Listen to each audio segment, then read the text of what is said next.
Dr. Kirk Heyne is a medical oncologist here at Houston Methodist, specializing in liver and gastrointestinal cancers. He's an assistant professor of clinical medicine at Weill Cornell Medical College and has extensive experience treating complex malignancies. His clinical and research interests focus on improving outcomes for patients with advanced cancers through innovative therapies and a personalized, patient-centered approach to oncology care. Please give him a big, warm welcome applause.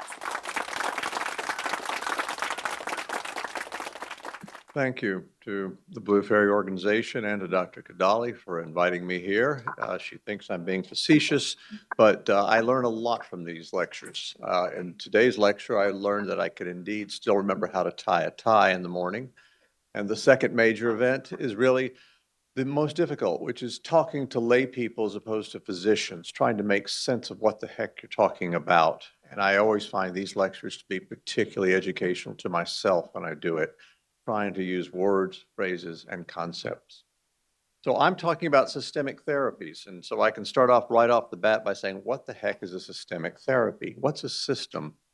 A system is the entire body. We have so far just heard about what we call local, regional, local therapies. You cut out what you see. You squirt things into a certain organ. But the liver cancer is a lot more of a spectrum than just that. 20% of liver cancers will have already spread by the time they're diagnosed. A number of them will be resected, radiated, microwaved, and Y90'd and taste. There'll be very little living liver left behind. Every one of those procedures, from a knife to a radioactive particle, is going to kill off some healthy liver as well. How do you manage to still control the disease in that situation? How do you make people live longer, feel better? And that's where the word system comes in, some treatment that goes everywhere, not just to one spot. The drugs that we use, one pill, one of my 250 milligram tablet of Lenvima, will have 250 quintillion molecules. Yes, I did look that number up. And no, I don't know how many zeros are behind it. But the point is, it has that many molecules floating in your bloodstream by either an injection or by swallowing a pill, so that it goes to literally every part of your body. Radiation can't do that. Surgery can't do that. Microwave can't do that. And that's how it works. And so we're left with, first, a heavily treated organ where you just can't give more surgery, more radiation. A second is where it's already spread to liver, to lungs or bone or adrenal gland, where surgery and radiation no longer makes sense. And the third is where there's invisible disease. Even transplant only has at its best an 80% cure rate. Why is that?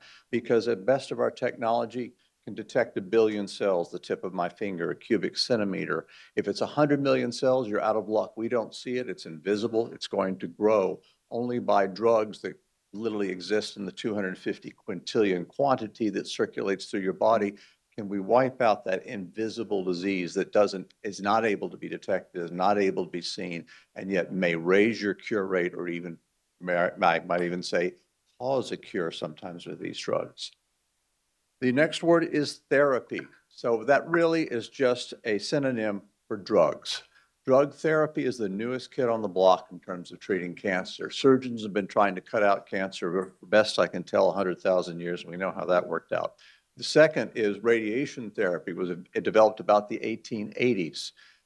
Chemotherapy was accidentally stumbled onto in the 1940s, and it wasn't until 1960 that our first drug to fight liver cancer was developed, called doxorubicin, that you may know as the Red Devil, which tells you just how well it worked.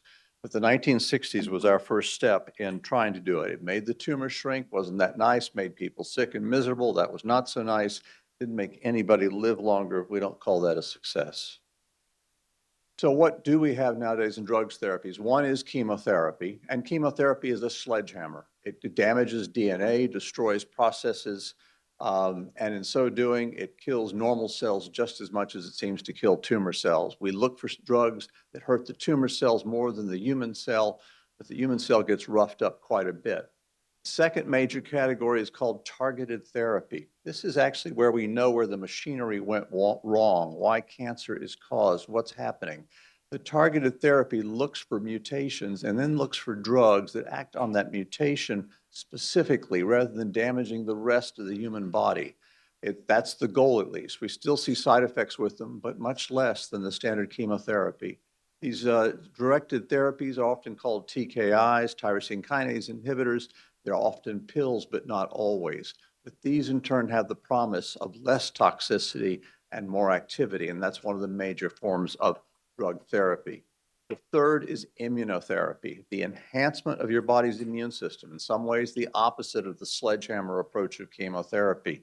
Instead of knocking out your immune system as we try to knock out the cancer, instead we enhance your immune system, and in so doing, cause the immune system to hopefully selectively kill off the tumor. Once again, there are side effects related to the immune system being hyperactive rather than too low. But nonetheless, this is what we face and what we are doing now.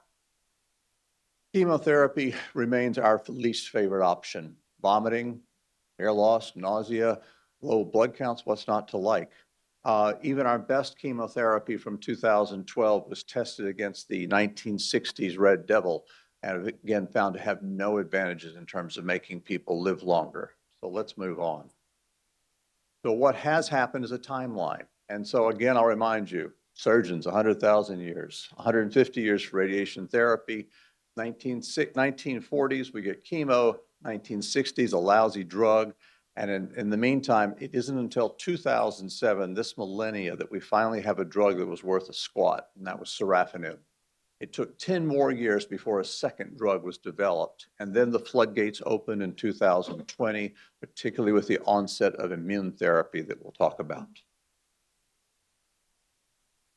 This now is the present day list of choices from when I started at the transplant program in 2005, 6.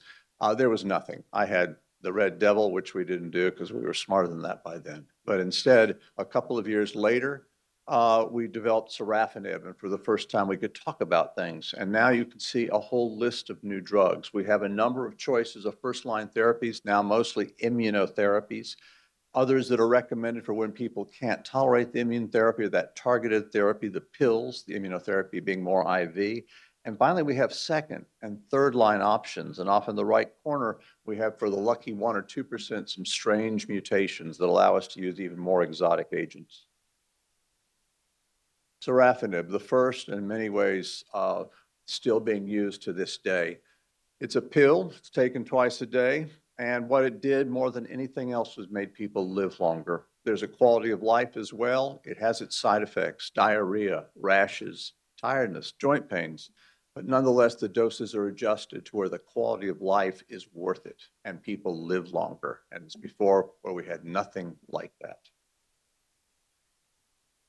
Lenvima came 10 years later, a slow pace, but this matches the basic science of understanding cancer. And now, again, only now do we have any vague idea rather than throwing something against a wall and seeing what sticks. We actually know where to go, what to chase, what to do, and in so doing, make a much better therapy. Lenvima was developed, wasn't a huge change. It was not any better for survival. What it does do is it makes things shrink and has some different side effects, less rash, less diarrhea, but maybe some more tiredness, some more weight loss. The big difference is that it shrinks things more. The Lenvima had a response rate, a shrinkage rate of about 10%. Why does that matter? If you're trying to get a tumor to shrink so it becomes a transplant candidate, a resection candidate, you start caring about shrinkage. If it's invading into something, making things hurt, pushing on things, then sometimes you care about shrinkage as well. This, for the first time, had about a 20% shrinkage rate as opposed to Lenvima's sorafenib's 10%. So that was a development. Different side effects too, pick your poison, so to speak, but nonetheless, people could decide which side effects they wanted to put up, and we finally had 2 drugs we could use against liver cancer. The next one was a surprise and one of our first second-line choices to be used after sorafenib. This was a funny one. We enjoyed the development. It was a one-molecule change. It should never have worked. Lo and behold, it worked. Next of our failure, we gave this one right afterwards. Boom, we got another 10 months out of it. And so instead of people living 3 months, 6 months by doing nothing, they started to live 10 to 12 months with the first drug, started to live to 20 to 24 months with adding this drug afterwards as they qualified. Side effects, actually less. Why? Because if you only get this drug if you've gone through sorafenib. So anybody who can tolerate sorafenib tolerates this one really well because it's the same side effects. The next drug is another subset. It's the people that have a tumor marker, a molecular protein that's secreted by the tumor in abundance. It has a different behavior, but more importantly, it tells us this is a good drug to use as well. One of the few targeted therapies that's IV instead of a pill. So it's a little bit more inconvenient, but if you're lucky enough to have this qualification, you've got another choice in line after the first one fails. And then we've even developed a third targeted mutation therapy, cabozantinib. This drug, again, same side effects. All these tyrosine kinase inhibitors, these targeted therapies, lots of names for the same thing. This therapy has similar side effects, but the key thing is after 2 drugs work, you put this one on and people will respond again and live longer.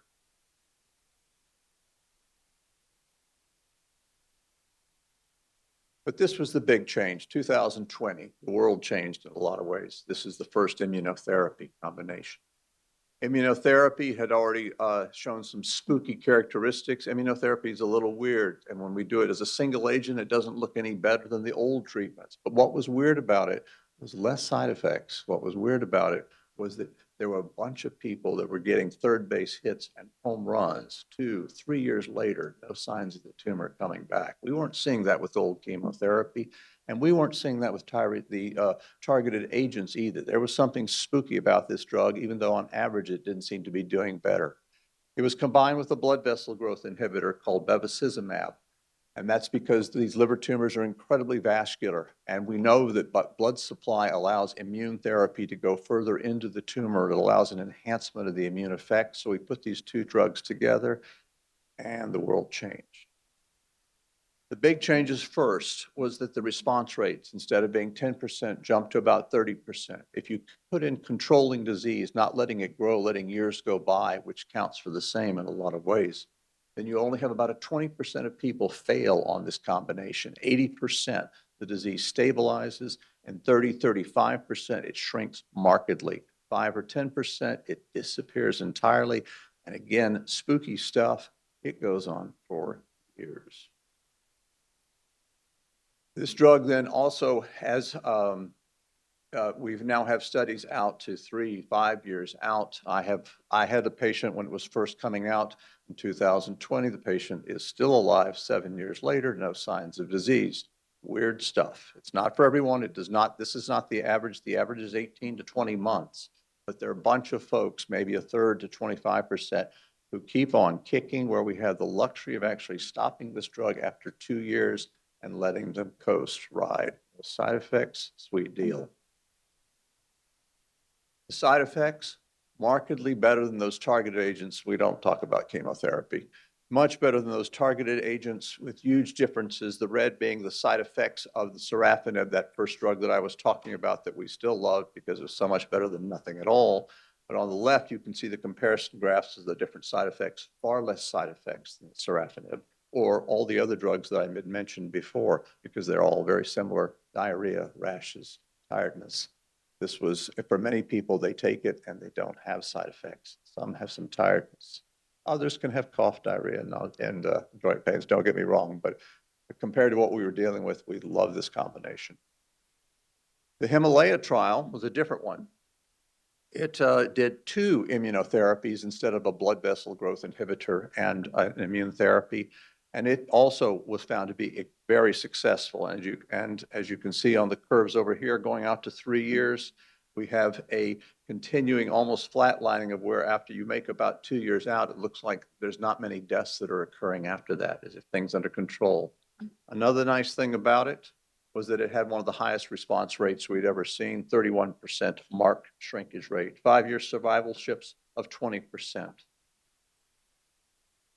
There's a third combination similar to the Himalaya trial, 2 more immune drugs of similar ilk that have combined. And again, the differences are not much to comment on, but just to be aware that multiple drugs now available that we put in combination that create these kinds of successes.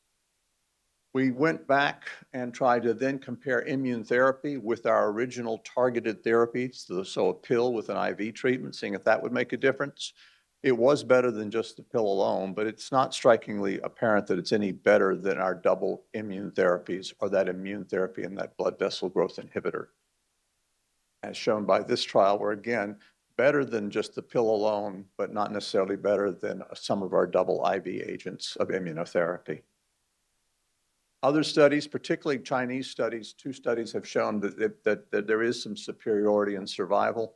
But again, our biggest problem is that usually, even though our Asian population is fantastic for rapid development of clinical trials and rapid results, they do have mostly hepatitis B driving their cirrhosis and their cancers, and Americans, and particularly our Texas population, has more of a fatty liver-driven type of cirrhosis, fatty liver-driven type of liver cancer, and so we like to reproduce these results before we say it's ready for prime time.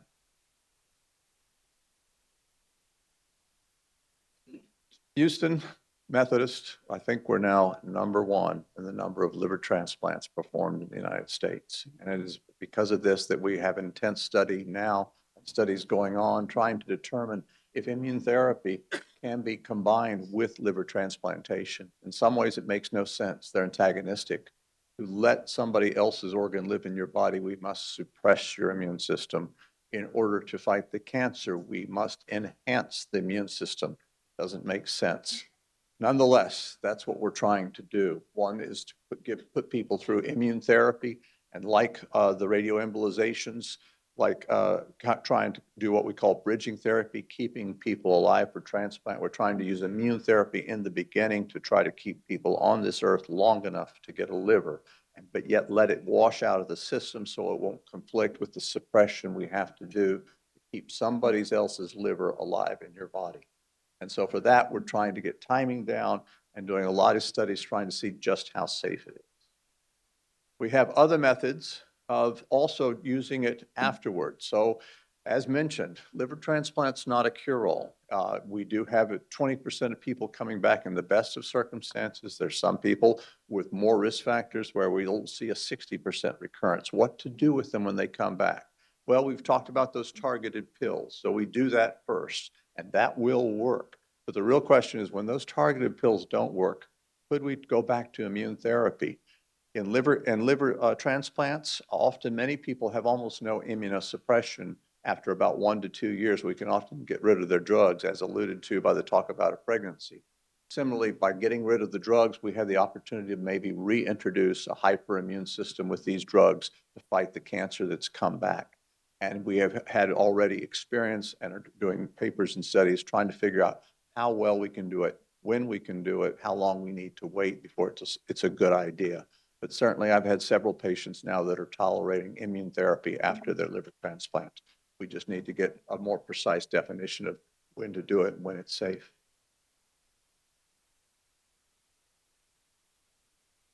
Uh-oh, technical glitches. There we go. And what else do I want? One more thing. This one. All right, I've given you a lot of encouraging hope, but I'm going to now put a downer on the whole audience. Our biggest problem is that all of our systemic therapies, all these drug therapies, are tested in amazingly healthy people. When people come in with cirrhosis and look yellow and can't get out of bed, the world gets much gloomier. One of the unique things about treating liver cancer is we really have to put a big picture on everything. How much liver is functional? How much is the liver disease going to kill them? It's great if you've got a transplant, brand new liver, hallelujah. But most of our patients aren't so lucky. We have liver failure and we also have liver cancer. And many times my situation is where I can control the cancer great. The liver failure gets worse and worse and worse by the month and by the year. And so I'm left with the fact that their liver cancer can be in great control. They're still going to have a very limited lifespan because of a progressive liver failure that we don't know how to fight yet. This is Pew's B status. This is a definition of a liver failure that's advanced. And in liver failure that's advanced, it is just as deadly or more so than any liver cancer. Here we've used, this graph here just shows immune therapy used in these sicker patients, and of targeted therapies, the pills used in these patients. The results are not nearly as good. At the end of the day, liver failure kills these patients. We often give this. We know that in at least this degree of liver failure called Pews B, we're not hurting them, not sure we're helping them. When people are very, very sick called Pews C, I feel like we're doing only harm, and yet there is such demand and insistence by patient and family to do something against the dreaded cancer, while the liver failure makes them sicker and sicker. This at the end is why liver transplant is such a critical thing for us. It takes care of the cancer, it takes care of the liver failure. We can only do so much with our ability to fight cancer alone in this disease. New stuff, I think for us, really, there's two hot topics going on right now. One is the new KRAS inhibitors that look like a godsend for many solid tumors. Unfortunately, very little of that mutation occurs in liver cancer, so that's not going to be a particularly promising route. But what we are a little more excited about is CAR T. Just as chemotherapy is a sledgehammer for drug therapy, and targeted therapy and immune therapy is much more selective, so things like CAR T cells, armored CAR T cells, these are individualized immune therapy enhancements where we literally take the cells out of your body. We then program them, growing them in vats to make them specific to attack liver cancer surface markers, and then we put them back into your body. The result of which is 60% shrinkage rates, marked response rates. Too soon to say whether we're really making people live longer, but it's quite exciting. So, insurmountable? No, but it's awfully hard. Thank you very much.